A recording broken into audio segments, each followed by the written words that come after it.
no lie to you.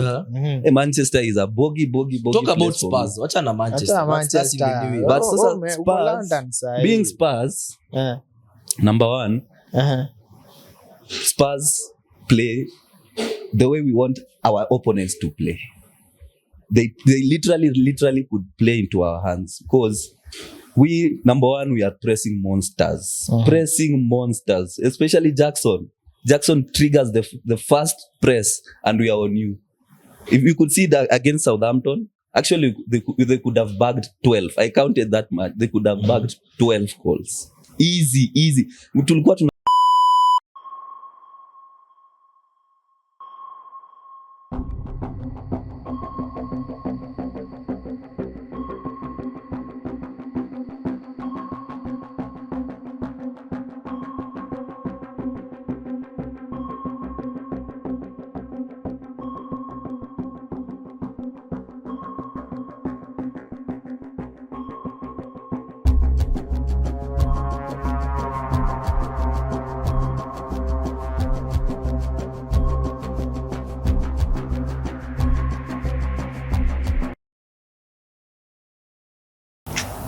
Hey guys, welcome back to the Alternate channel, and as usual, I'm Vicky, your host for today.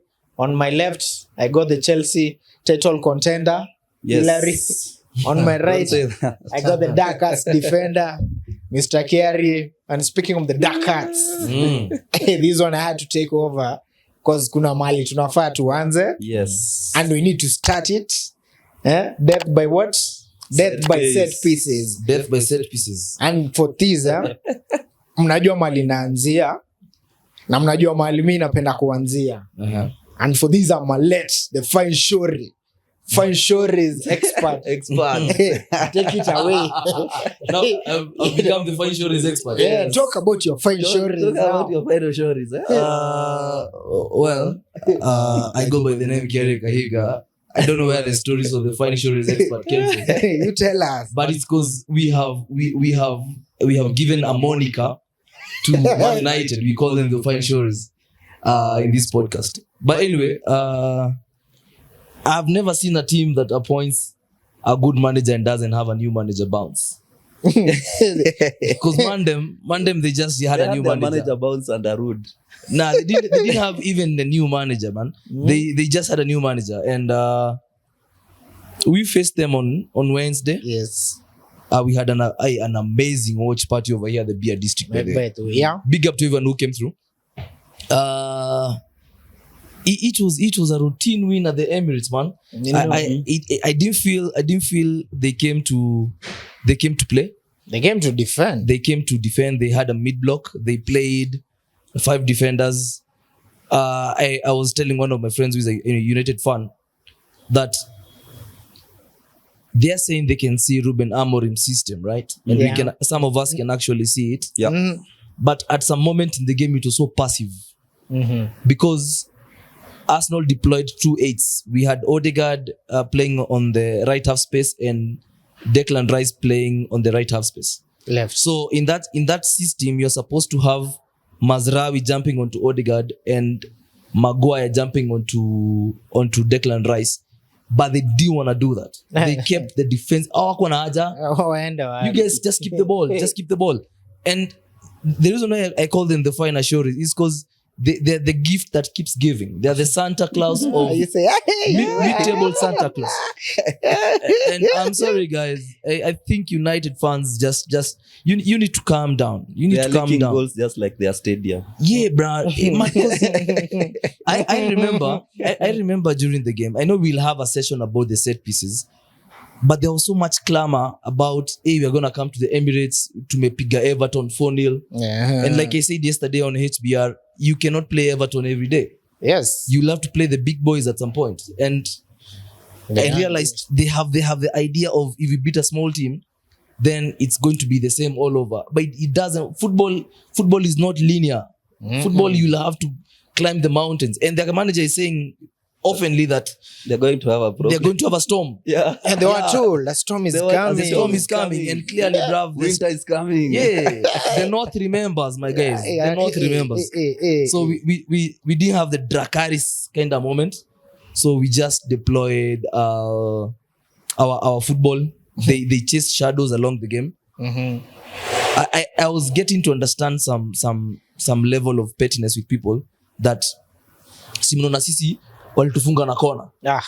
You know, that level of conversations. And Hillary, I was thinking to myself, when people have so much clamor about set pieces, they're part of the game. Until Wenger and FIFA decide with Akina Infantino that corners scored, they're not part of the game, then fine. Yeah, but so long as you get the corners, we had 13 corners, then they had none. Yeah, so clearly the field, if you looked at the matrix, especially the field tilt, it was so much in favor of Arsenal. They never attacked us. Actually, one thing I'll say, for Arsenal's sake, at least I get it now. You fungeni na corner. If corners that will win you matches and go ahead and win them. The good thing I like about your corners now is like you are not pressuring you are not like fouling the keeper. You're not fouling the keeper. Clean. That one I won't have a problem. Yeah. Lakini kama Ben White, he would have been up at the thing is, then I would have a big issue about if he was there, I would have done it. That is why we love Blanco. Those are Blanco. Now that's where I draw the line. It's our, but thing is, kama mnafunga clean corners, if I scored it, go ahead. As someone whereby we were told to a point, your manager says these guys were playing for corners. You get it's copium, bro. But I asked someone. One question. Just one. They just handled the game. It's not that you remember, even we were watching with Brian. He even told me, "Hey, Manu you are pressuring them, but they are getting out." Yeah, they were getting out, but after getting out, they were doing. There's nothing substantive. If you have Garnacho up front, what do you expect? So it's not even about Garnacho. The funniest thing is the biggest save Raya made in that game. One save came from a corner. We can no. Gani walipataga kona gani? Ilikuwa set piece. It was a set piece. It was a set piece. So the biggest threat they brought to us was a set piece. Nothing more. That set piece moja tu ndio ilikuwa threat kwetu. You could tell as much as we scored from the corner. Were we breaking them down? We were. Onana alifanya kazi hiyo game. He did. Kwanza second half. Yeah. And that is where my captain comes in. But first half, they're actually coping. First half, they were coping. They did. Squeeze hata jana niliona akisema they are coping with first half. They are the first half team. You know, Vicky, the most interesting thing about that game was we set up a team that even on paper, you and I were. I remember you saw the lineup when you saw Zinchenko and Kivior on the same that side. left side. It was a bit. They did not attack it. But they did not attack it. Oh, Deckers was shutting it down. They did not attack it, and they were actually attacking on the right more. But the thing I came to realize where they were doing the right more on the left, Deckers wasn't marauding like Odegaard. Deckers knew I have two weak people, especially Zinchenko. And Zinchenko wasn't inverting that much. Remember I telling you, he did not want to invert because he knew his weakness. So what do you do? On the right, you know Odegaard is gonna be more advanced to the top. Yeah. So that is where we can get joy. But you get enjoy with who? With who? They don't have players. Julian Timber. I told my friend who's a Man United fan, you may have the system, but you don't have the players to play that system. Because you can, in Amorim's system, you cannot be a passenger. Yeah, you won't. You can't be passive. You can't be passive. And now, the best thing about Amorim's system is exposing Bruno. Exactly. Hey, Bruno. You see in that game, you remember when you were watching with you, what did I tell you? Don't even press the others. Let the ball get to Bruno. Then press there. If you press there, how many times did I tell you who has lost the ball? Bruno. Because the one thing I've been surprised is like Maino is not coping well with that system. I don't know why. And he should be the perfect person for that. Thrive in it. No, for Maino, we can give him a bit of time. Maybe he's young. Cause he's just need to understand what the role that he needs to do. Cause you know, Amorim is playing with 2 6s and 2 10s. Yeah. So he needs to understand, when I'm playing as the second 6, am I the destroyer or am I the person who calms the game down? Because you can play both. But you see, if can play both. you're with Ugarte, Then you already if know you're who the know destroyer the is. destroyer is. But they haven't played with Ugarte yet. They did yesterday. That's yesterday. Yes. Oh, I will get there. We'll get there. You see, The it's gifts only are- one game. The gifts keep on giving. Yeah, You're it's- fine assured. The final shot. It's only one game. Hey. But Yeah. now, listening to Peter Schmeichel, and he was having an interview with Mikel Arteta, Super Mikel Arteta, and he's the guy who comes and says that we only had one shot on goal, one open chance, open play chance. And Mikel decided he's not going to engage in that sort of conversation. He saw it 'Cause coming. He saw it coming, and he was like, "We didn't create only one chance, one open chance play, you know." So, and Mikel just answered him and said, "We want to be the best. If it's set pieces, we want to be the best. We want to have the best coaches, the best players, the best academy. Be the best in every metric. When you are the best in everything, then the game just becomes easy for you. But now, I think people are taking away how poor United defended our corners and not how good we were. Because if you look at it from both sides of the coin, you cannot zonal mark Arsenal when you're having the corners. You can zonal mark. You saw the video for Maguire. The funniest thing, Maguire is like you zonal marking. You're zonal marking in the opponent. You're left zonal marking. Everyone has passed you. My players Like are an not opposition. The problem is, And is the way you take corners. Unaonanga mnaenda one side kwanza, the whole squad inaenda kona moja, then once wakati tu mnaenda kuchapa ndio mnaingia nyote. It's very hard to man mark that way because utaman mark aje, mtacha space hapa katikati. Interman marked us. Interman marked us. But you know, Inter, they pulled it off. They pulled it off perfectly. It can happen. How many corners Do did they not have zonal at mark. Inter Milan? Do not zonal 13 mark. or 14. Also, it's not that we also coped well with your you also corners. coped well. We only had 3. Yes, So, but you the also coped three, well. but the three give we us coped 10. well. Give us 10. We see how But you the cope. three were handled But anyways, perfectly. that's the pan. Yeah, you did. You know, from the 3 corners we played against you, Nana could say was a high XG corner. Exactly. With Manu, out of the 12 I did, 6 or 7 high XG. They nearly even had a known goal. Was the way they were being swinged. It was like, Onana, we're not even blocking you, But Onana, but you can't do anything. unajua the problem is pia Onana is second guesses himself very much. Should I go out? The Should problem I? is, and this Should is I? Hillary, this is a problem. Onana is a big goalie. I don't understand how someone, Onana is bigger than Raya. But for the high claims, Raya takes them so easy. But not for Onana. But for me, if they don't, currently we have 11 teams that have set piece coaches. So I think guys are going to, how guys understood Pep's football and starting from the back, So even when you don't have the personnel, you want to try and start that kind of football. Yeah. That is what's going to happen. Guys are going to employ set piece coaches because it is part of the game that can win you the matches. Yeah, and It's as simple as that.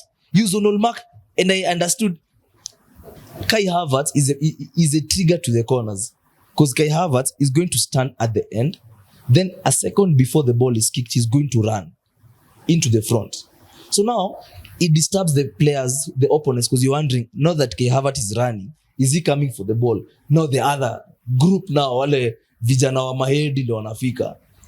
But if you cannot defend, and Man United they had at the Emirates the pre-game practice, they were practicing for corners. The thing is, I watch those practicing the corners. The way they were taking their corners, I'm like, you're practicing this, the wrong thing. At the same side, clock can end. Tuliwapigia tu hapo So hapo. if you have a, And if as you later have, sorry he was- to say this, but if you have a midget in defense, what do you expect? we'll get there because yesterday he was. Will we call it a poster boy now? For you posterized on basketball. You are told that he's Yeah. a But beast. from the back, How now? he met a beast But yesterday. do you know, Vicky? It is not about teams being good in set pieces or corners. It is about United being poor. Yeah. Yeah, they're How poor. do you have poor. Martinez? How do you have Martinez at the front to win the first ball? And he's marking Milinkovic. For Gabriel too, where did the ball come? Hapo tu. Near post. Near post. It really makes no sense. It is them who are poor in marking, and they will cry. Even yesterday. Even one of your guys, this guy is John Obi Mikel.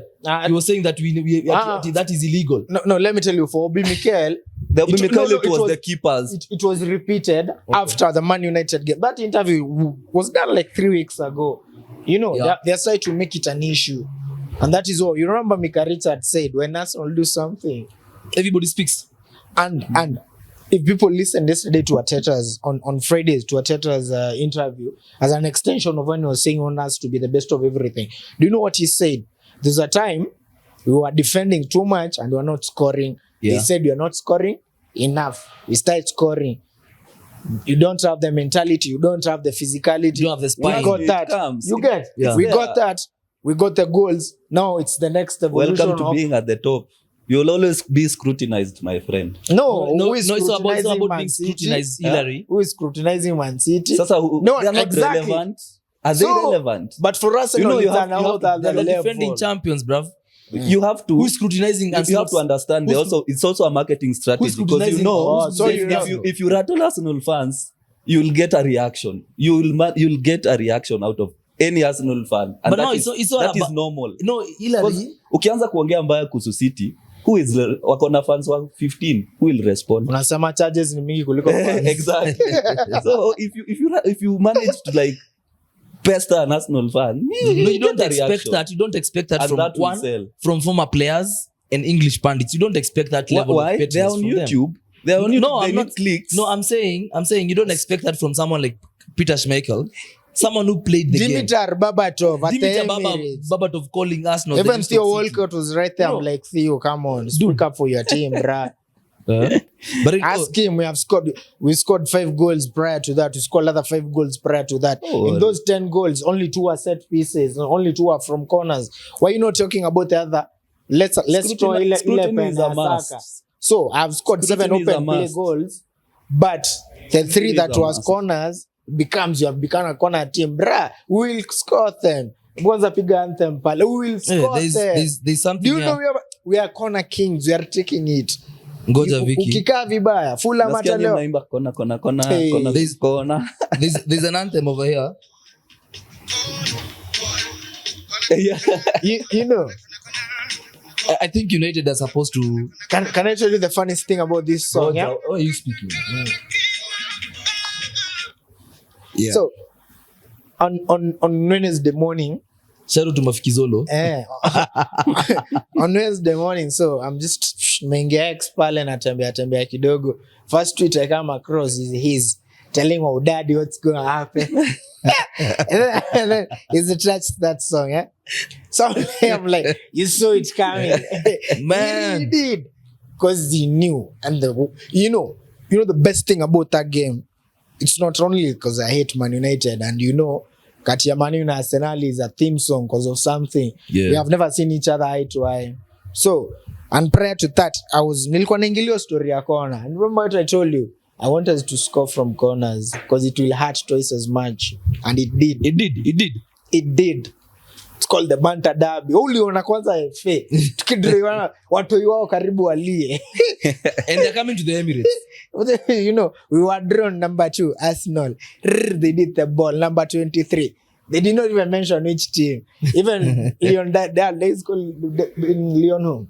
The name, the one who was doing the draw. He had to laugh because of the reaction of the fans, the kids from Man United. Oh, they know. They know. But anyways, it's been nice. Yeah, man. 4 games in a row. 1, 2, 3, 4. Score from, by all means, continue. 4, not just from corners. May it continue. I've beaten that team 4 games in a row. They haven't won at the Arsenal continue. since I want them to go out of the Alafu FA najua Cup. the funniest thing inakuwaga nini? Pre-season tunachaga watupige. Unaona ile just give it for free. Anyways, moving on from there, we did what we did. They talked too much about corners, yeah? Yesterday, 6 minutes into the game, what happens? Yep. What happens? They got lost in the forest. They had a midget guarding a fig tree. That photo. No, let me just sound vulgar, but it's okay. Monday, Milivovic is up there when he's jumping. You know where the midget is. The head is in the ass. Are you saying? Are you having this African proverb that at when a man is trying to bring down a baobab tree, and he's thinking it's the tree that is shaking, but it is buttocks. Hey, Licha is in between. The elite is jumping, but Milivovic is tall. Yeah, Milivovic. Then one man is here, another one is here, the other one is here. Credit to them. They say they got Licha ahead of Arsenal, and we got Timber. You know, as sijui yo team nakuwa na shida gani. They go for Timber. They pay for him. No, and then Van Gaal is my Sorry guy. for this, but Man United bought all the shitty Ajax players. No, and left. Van Gaal is my guy. How do you leave Kudus and go for Anthony? You know, Even Neres. so we were told, yo, who we did. You know, tukaambiwa we have no pull. It's okay. When United come knocking it. But I will forever love Van Gaal for one thing. Yeah. He blocked the Julian Timber, moved to Man United. He told Timber, if you go Tevesa au kuingia na national team, because you look at the talent, then you see where the Westland is going to. Hey. Man them they paid for Julian Timber's trip to come and watch an FA game at a VIP box at Old Trafford. Man City. No, ilikuwa ni Man City final At Old Trafford. He just came. So he was like, hey guys, I'm not joining this team. No, it was Wembley, bro. It was finally Man City na Man U FA. The season that season the Man City bebe FA, Man U bebe Carabao. So they pay private box and everything. Fried man them to London with the brothers and everything. Yeah, with the brother, the whole entourage. Kumbe hata before the game Friday hiyo saa to Friday alikuwa na mzito Mikel pale. Tell me the project. But anyways, that was a steal. Anyways, we have digressed from where we were. We have already finished Arsenal, Man United. Yeah. That is a formality fixture. It's a beating Man United is a formality for me. Unaona Fulham is a bigger game to me, a bigger, harder game than Man United. Na si banta tunawachukia, but it's the reality. So Everton give them a bounce. Unaona ile bounce flani wakafikiria now they can do that level. We're back. So yesterday they faced the Forest. He should. He would. And he did. Chris did what? Chris did. He said he what? He said he would, but he did. You know the best thing about it is, first of all, they considered to a header from Timber. Then they went to the Forest and conceded from another header from Wood. Yeah. This guy is he's nimbao tu. Either mabao or mabao, whatever it is. Wood's goal.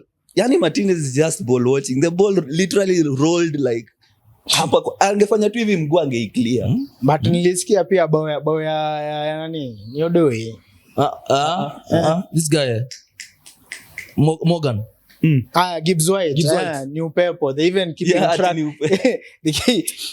You know. No, Vicky. Let me speak about that goal. But alipiga, unajua venye alipiga hiyo ball ilikava. The ball swerved, and it is Onana's mistake, and he did the same thing against Nottingham last season when Awoniyi went on a break, a counter. Onana, what he does is he predicts where the ball is going to go, and then goes full gun home, and then goes, and it's just a bozo moment. Because even before Morgan White did that, he had thought he's going to hit it to the right. Then the ball took a proper swerve. Na ilimpita tu kwa mguu. The best thing we'll have done is just lift up the leg. Onana, that is not even about the swerve. It's not about the wind. It's about Onana. Because it went fungiwa katikati. We've seen Raya save the deflections. Even double headers. But anyways, nazumi niliambia Onana is better than Raya. So, siende hapo. So anyways, it was a beautiful win for Nottingham Forest. Ten Hag left them at 13th. Still at 13th. Reuben Amorim took them from 13th to 13th. Amorim is currently taking them from 13th to 13th. The consistency with that team is awesome. They can get a fourth manager and still be 13th to maintain the consistency. And then there's a conversation that needs to be had. Mason Mount. Thank you for 60 million. Mason Mount. Thank you. Do you know that Mandem since 2022, the end of 2022 to now, Mark Flecken, the Brighton goalkeeper, has more GAs than Mason Mount. We don't really need to talk about Mason Mount. We need to. They helped us, man. Bro, We used that money to buy Palmer. when they left, Kai and Mount left, Chelsea fans were like, Mount na niuma, Kai Havertz tumeibiana. Yeah, Mount Unaget, walikuwa Mount na tuuma, Kai Havertz tulibio. But for Mount, and then as we got Kai on a cheaper, and Kai had 2 years left. Mount had 1 year. Na wakawapiga 60. Iliwa 65 M. Na tukatumia 65 kununua Palmer. Bro, unajua for 65. City What is 45. 65 million? Let me tell you why I don't think we need to talk And then when they're going to tell me, no, your final assurance pia. We need, unajua wakimsign, this is the thing. And this is what I always say. The way they gaslight. Na kwanza walipea number 7. Unajua Amorim aligaslight you after 1 minute of playing the EPL. They gave him number 7. That should tell you a lot. 1 minute of EPL. Now, this is why I feel it's quite a stretch to talk about Mason Mount.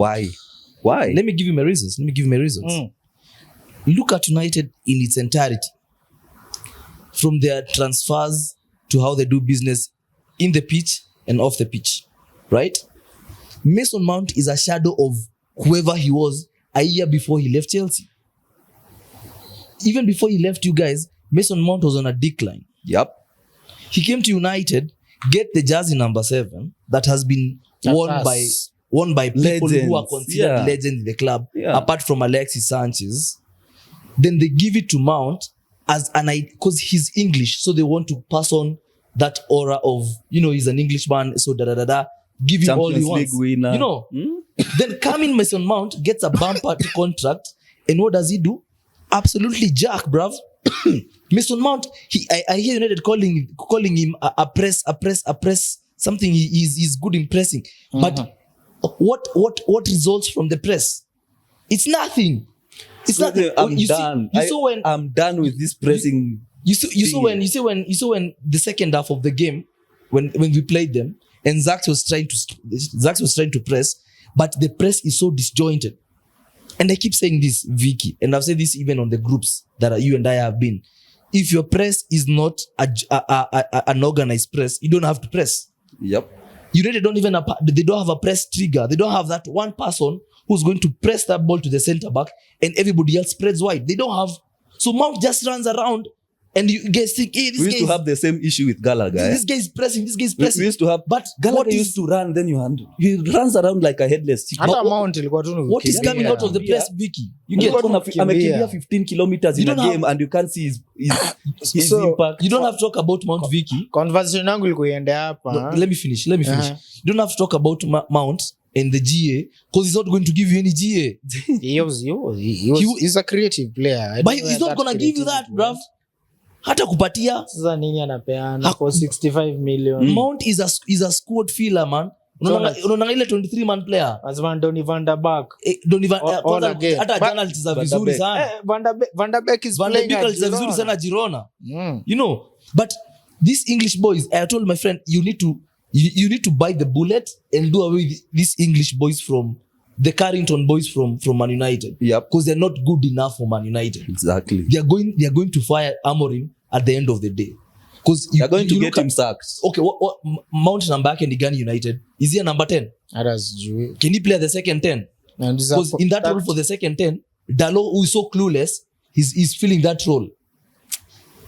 Bruno is trying to fill that role. They have Garnacho also trying to cut in from the wings. I'm telling you, Vicky, the conversation about Mount is really a waste of time because it's not going to offer you anything. That's hivyo tu nilikuwa It's anything. That's what you wanted. So ndio you try this cover to Libon Anthony. Unataka tufikie tu hapo. Because we have never had that conversation. And it's not even is us. It's not even a hate conversation. It's what we can see. Acceptance is here. Is us. How do you think I feel good when I see? See what kudanganya Mount was. Because he was our young player of the year. Akitoka, me I remember Chelsea fans We were were like, living. Kai Havertz, you are chukuini, Arsenal. We were Yote living. tumwaibia. But Mount, unasikia mafans sema, but Mount inauma.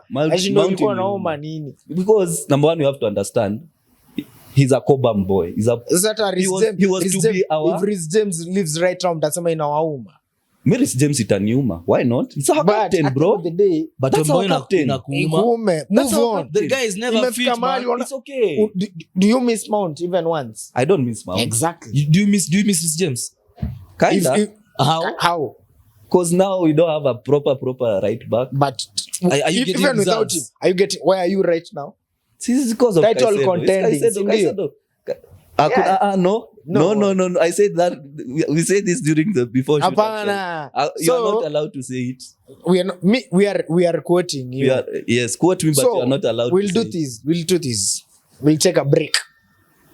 We'll take a break, then we take off from here. Tunaenda happy. The guys who are back then, they went away. They are neighbors of Manchester. We'll be right back. Wagwan. Hey, hata nilikuwa nime-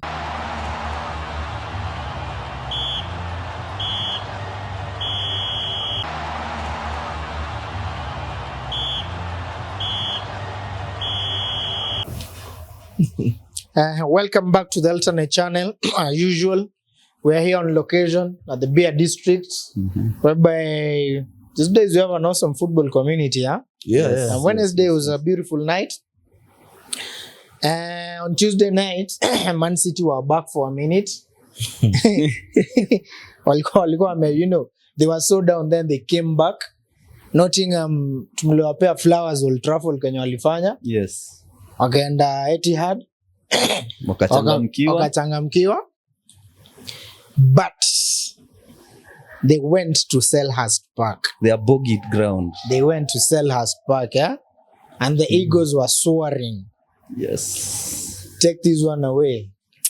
Oh man, it's what a time to be alive. Where you see Pep is almost. This man them says he's leaving for the Man City downfall. Nangoja nipatiwe time yangu. Just chilling. Me, I can't wait. I haven't seen Pep this stressed. The guy is worked up. You can tell. Hata venye anaongea, he's not the Pep used to be this chill guy. He talks like very modestly. Saa hii kitu yote inamtrigger. Alafu sasa kitu bamba ni Jose ameanza kumpiga. How do you I had missed the special one. We had forgotten about him at who banters Fenerbahce. Jose? You can't banter Jose. Kuna watu tu wengine, you leave them alone. Wachana tu la. You hata kurudishia and you won't be pretty. Because the whole Actually, I was. didn't win with 150 charge. Yeah. And then Pep is having a serious head loss. I think he's having actually a mental breakdown. If I am correct, being a medic, that guy is stressed. He's worked up. Yeah. He's worked up. Because Pep even showing people, oh, I have 6. Pep doesn't do that. He doesn't do that. He doesn't gloat. Unaongea story ya kuonyesha he has 6. Ulio na akiuliza if he's lost. Monday morning was alikuwa anataka kupigana kwa streets, man. You know, I saw that video, I'm like, yo, it's that serious. It's gotten to that. It's that serious. It's that serious. But context, that is not a recent video. It's just propaganda, but it is timely propaganda. But anything. The current video? Nah. No, it's not. Ni ya kitambo. Then why is it being brought up now? Yeah. Everything, you know. It's about the timing. Timing is everything. Just like my timing to continue with my vitriol on Man City downfall. That is giving me beautiful. Joy. It's giving me good vibes. Naangalia hivi naona City not picking points. And I keep telling them, I was with a Man City fan yesterday on the show. It's called Lawton. Big up HBR fans on crew. I told him, Man City cannot compete without Rodri. It is as simple as that. And these are the reasons. One, Pep Guardiola himself, he's always had very, very energetic 6s. He had Afanadinho, he had Yaya Toure. And they were always like, huyu akitoka huyu mwingine ameanza. Yeah, they always understood his system. Yeah. He had Busquets. He had, I think he must have had Bastian Schweinsteiger. And he had Philip Lahm. He had very good competencies. Yeah. He comes to City. he develops Rodri becomes the best midfielder in the world, currently speaking. Now, Mandem decides he's not going to get his substitution. He's not going to get his backup. Rodri gets injured, and what happens? City capitulation begins. And it is because it was there. City beat down was there. If you watched last season's game that they won, they nearly won. Forest would have beaten them if Chris Wood is not a Man City fan. He would have converted his chances. He did not that day. So He said, I wouldn't. City has been slowing down, but people thought this is a pep team. But I sat down here for context, and guys, I told you, City, the idea that City starts small, that idea is gone. And you guys are proving me right. City is not starting slow. City is slowing down. They are seriously slowing down.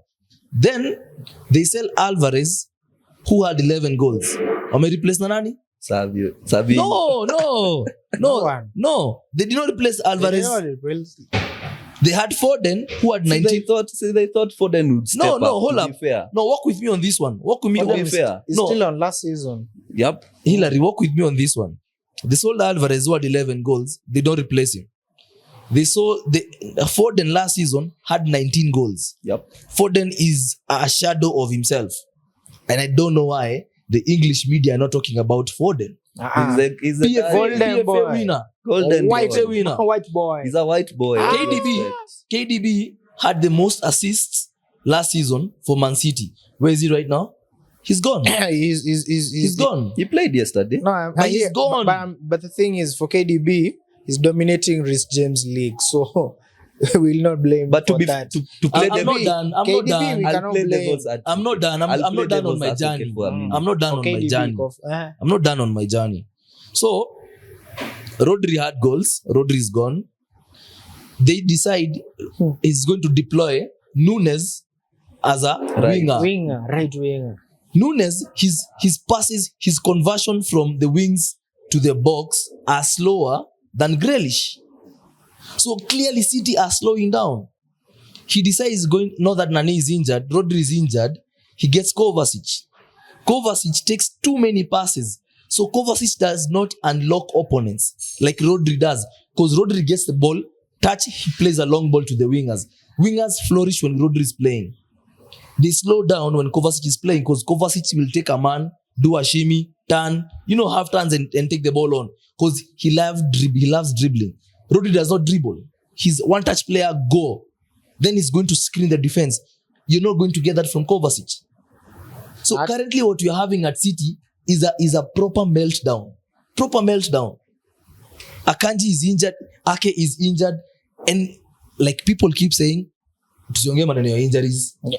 Injuries happen to everyone. Yes. Yes. So the downfall for City is my bread and butter every day. Every day I watch them fall. Mbaka Thiago Motta must be looking at that City team for the Champions League and he's thinking, I might just get 3 points here. But don't go there. Even Juventus are not that great. They're not that good. All I'm saying is, if Bologna hasn't been all that, and you saw what they did to them yesterday. But to play devil's advocate for a minute, you have to get the context behind it. So, number one, a person like Rodri, who is like ever present, predicting that you'll get a season-ending injury is very hard, to be fair. Let's be fair on them. Because ni kama mtu never gets injured. Mtu kama Kante, haumie for a year. You know you'll not plan for it. So what they had planned was to protect Rodri a little bit. Let's bring in Gundo. Gundo will be coming in. Kama tumesha shinda, the last 20 minutes, he manages the game properly. That was the plan. Number two. Let me hold on that plan. I said it here, Gundo is out of legs. Yeah, that's why he was to be used for the last 20 minutes. Gundo can handle 20 minutes. Yeah. He can handle high intensity for 20 minutes. Yeah. That one he can. So they had planned, Rodri anapumzika kidogo, Gundo anacheza. But now Rodri is gone. Yeah. Number two, they were like, let's promote Rico Lewis. And maybe if we get the consistency from Foden, we'll be fine. And also Simpson Puse. Yes, we'll be fine. So they were counting. Foden will assist. Will assist Haaland with the goals. He will also score. Now that KDB is kind of regressing, Foden will be the one to take the mantle. Okay. Then they said, we need another winger. They went and got Savio. So it's just that it has not worked out. So you being the devil's advocate, let me ask you something, because you seem to have of this and that. You seem to be holding brief for Man City. When Haaland gets injured, who's going to play that role? They have played false nine before. With who? Right now. Foden has played false nine. But right now, if God forbid Haaland is out for 3 months, City ni hivyo, yani juu Foden pia ni mzigo. See, it is poor planning from Pep. Yeah. He did not plan very well for this season. And I said it here also, Vicky. So to cut it short, Vicky, no when to exit the stage. Yes. Being a good dancer. But it's just Pep. City, Pep has been faltering when it comes to wingers. He never replaced Mahrez. He's trying to play Bernardo as a 10, as a 7. Bernardo is another person that actually has fallen. Like he's fallen. City is falling off. Jana when they conceded the first goal, they had just dropped. Who kept this boy on onside? Kyle Walker. I sat over there and told you Kyle Walker is gone. Look at the way he's playing. If Juventus turn up over the week, Juventus may just decide they made your game inaweza kwa smash and grab. Sio venye mnaona Juve ikiwa chini. It just made smash and grab. Juve have not been as doing that so well. it's just the same thing as next Sunday's game. The Manchester derby for the first time. It will be the derby for bums. For the first time. The bum derby. For the first time in a long time, it is an open derby. Yeah. It's no one-sided. It's an open. That's why I told you. They'll cancel each other out. It is. There'll be a loser. An open derby whereby everyone can win. Who wins. And if whoever we thought will not wins, it's an upset. So we're not in an upset place anymore. You guys don't know it's Christmas time and there's someone called Santa. So the fine assurance always give you the gift. They always give it to you. So in short, they always give it to you. You're posing the downfall kidogo. They be back again for one more. Exactly. One more rodeo. They were back with why man can't we play them now? I'm sorry, you guys lost. But anyways, so Man City had the chance to cut the lead on Liverpool. Same thing now. There are 2 teams today that got that chance to cut the lead to 4 points. A game in hand, as I always say, are no points on the table, on the bag. So there's a chance for Liverpool and there's a chance for Arsenal today. Yeah. And today I'll give you the go ahead because you already talked about Arsenal playing Man United. We can talk about them with Fulham later on, but there are 2 London derbies today. But the most crucial one is the one you say it's a marriage. Yes. Is it the battle of the bridge? We call it 3-point lane. It's not even a battle. This is, you hear what they call it? Or 3-point lane. 3-point lane. Okay. And unfortunately, our guy, the only Tottenham fan you'll ever know Kenya. in this country, he's not feeling well. Quick recovery. So he cannot come defend. But Robin Hood, today they're doing the Robin Hood act. Yes. Stealing from the rich and giving it to the poor. Yes. But it's just Spurs. Robin Hood today. I feel that Robin Hood just Spurs. Today we rested players. We rested like 7 players. They also rested some so that they can lose to Bournemouth. From a set piece. Yes. Another set piece. Bournemouth are just chilling. Just there, But anyways, as for me, I'm happy we've got our Chelsea back. At least. Title contenders are back. Where? No one should say that. Are you so defensive? No one should say that. You say it. Evidence. I'm the only one allowed to say it. Why? Because you told us. Now we use your words. So anyways, title contenders. But as I told Brian also, I finished my heavy matches also. So, the people who I know will give me sleepless nights. I'm done with them. Now it's time to concentrate. If we get our act right, come January 25th when we are facing City, we can be miles ahead of them. We could be like the probability. By that time, even maybe Man City and Man United will be closer to each other. Who knows? That's what I'm looking forward to.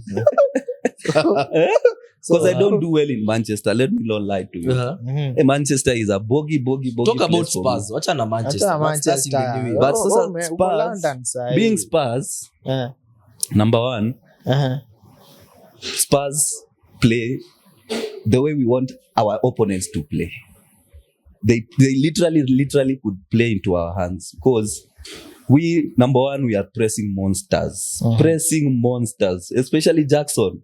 Jackson triggers the first press and we are on you. If you could see that against Southampton, actually they could have bagged 12. I counted that much. They could have bagged 12 goals. Easy. Tulikuwa tunagonga chuma. We hit the post like 4 times. So when it comes to the way Spurs play, I pray Ange, please put that high line. Please put it. Because we're going to have Mandango is going to feast. Feast. Especially now they don't have like Romero. They don't have, I hear Ben Davis has, he got a knock. Maybe they try Romero because Romero is fit, is just not much fit. Yeah. Van de Ven is out. So now I want to target you, dog. You dog. Yeah. Okay, me I'm telling you, Robin Hood moment. Nah. We will be. I always tell Brian, don't send sheep to kill a wolf. Okay. Okay? They can trick it and fall into a hole. You don't send sheep to kill a wolf. Speaking about that game, I don't think Ange is naive to repeat the same mistake he did last season, especially versus Chelsea. Yeah, and get a very shitty hat trick from Jackson. Ange is stubborn. No, but that's one thing I know. He ain't that stubborn. He was given. We gave him. He was given like 2 red cards. Guys, but even Zeus usually say he's very stubborn. We dwell too much on that game, whereby after that game they did not stick to that. What did they do versus Man City? Did you see a highline versus City? No. City are poor. So don't assume they already know who you are. At this point, mates can be naive, but he's naive to small teams because you see, you're a small team. No, you're not. They're going to respect you, and that unaona Kenya imepata atote the same thing inapata baka. Wanapiga highline na timu nafikira ni ndogo because you can exploit them. Now wanakupata. So today. Even if they sit back, they are sitting back with who? It's okay. As I was saying, Bissouma can protect that defense. It's okay. Me, I trust Caicedo to handle them on his own. On his own. Squeezy kila kitu ni Caicedo. Moi. I would say right now, is the best. Is the best. Niliona mali hata walipea Enzo the best creative midfielder. Wow. Huko na nikicheka kwa group kwa comment hapo. Single Enzo is cooking. Single Enzo is. You see these days he does this, Call me. I am free. Ako free. Call me. When you want, call Enzo. Okay, let me. I don't rate him, but let me give my thoughts. Let me give my thoughts on that game. Chelsea Spurs. As I was saying, Ange will not repeat the same mistake he did last season and deploy a silly highline and end up conceding so many goals. Because I saw what Ange can do when he's playing a big team. He did not deploy a highline when he played Arsenal. Yeah. He did not deploy a highline when he played Man City. He respected his opponents. And him respecting his opponents, he's hoping he can get a quick counter attack because that's what he was doing with Kulusevski, Johnson, and Son. And Johnson, I think he played a few minutes. So he knows he just needs runners. He needs runners to come at your defenders and hope that they're going to convert the chances. So it is not really, as you could be confident because you guys are on form.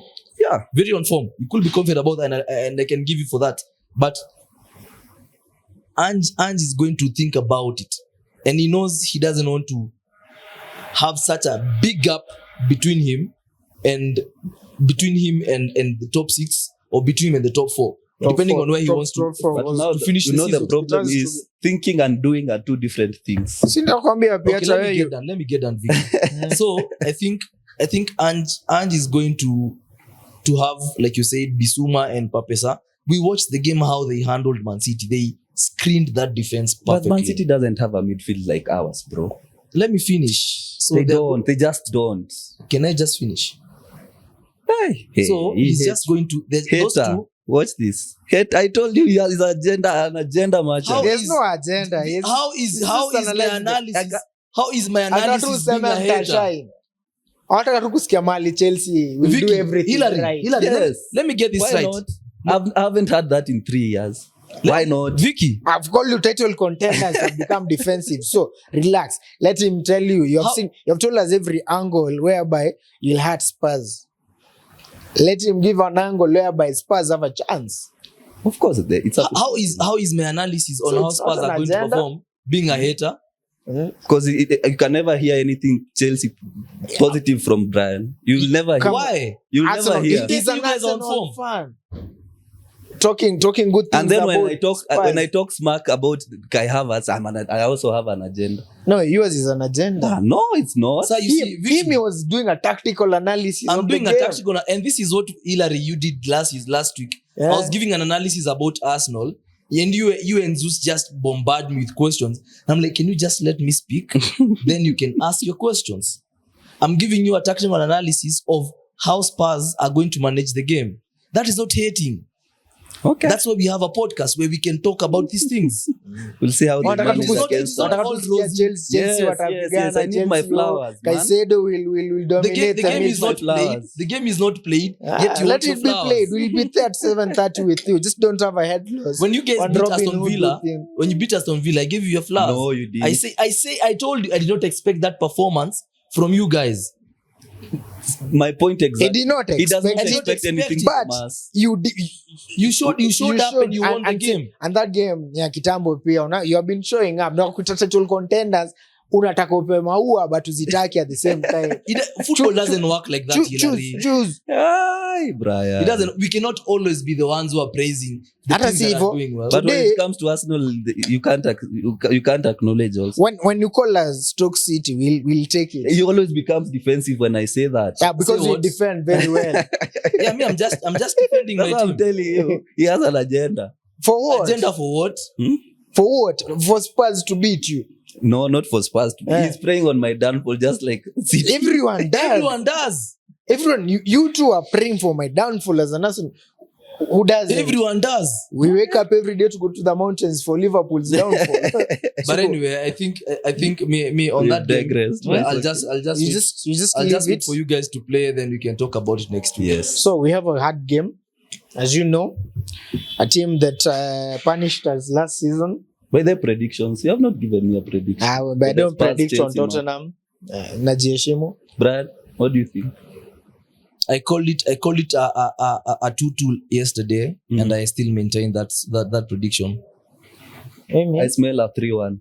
I smell a Robin Hood moment. I'm not going to say the scoreline, so we'll leave it at that. So anyways, over the years, actually last season, Sana, we found it hard to crack down Fulham.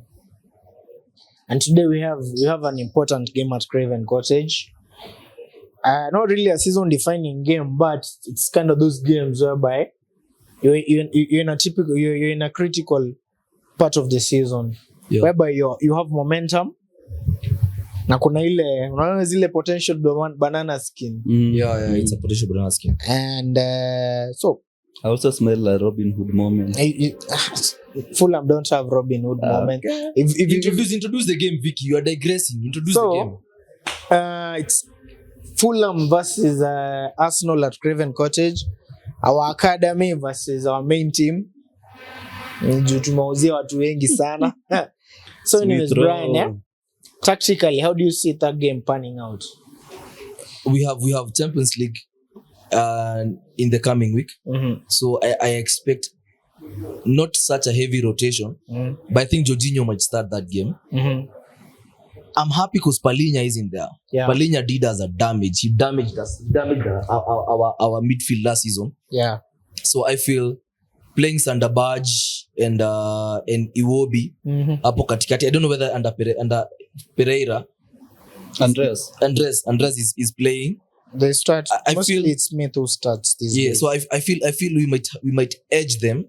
We might edge them in the midfield, and that is where we need to choke them. They don't have starlets. They're a compact team. This is the problem. And when you play a team that doesn't have marksman, a marksman, it becomes a Those problem because you don't know whom players. to target. Yeah. I feel like this guy called what's his name, Emil Smith Rowe. He has a point to prove, and I don't know which point exactly because he was always like Chris James. He was always injured. He says he never got enough game time, but whenever we gave him game time, the train left. It's okay. I feel moved on from the it. train left. The train just left. So probably you might have something to say. So they have a compact team and they are runners. That's a good thing. They are runners. They have Robinson. He outmarked Saka last season. A good one. Saka didn't have any spell in that game. But I expect us guys to. We have we have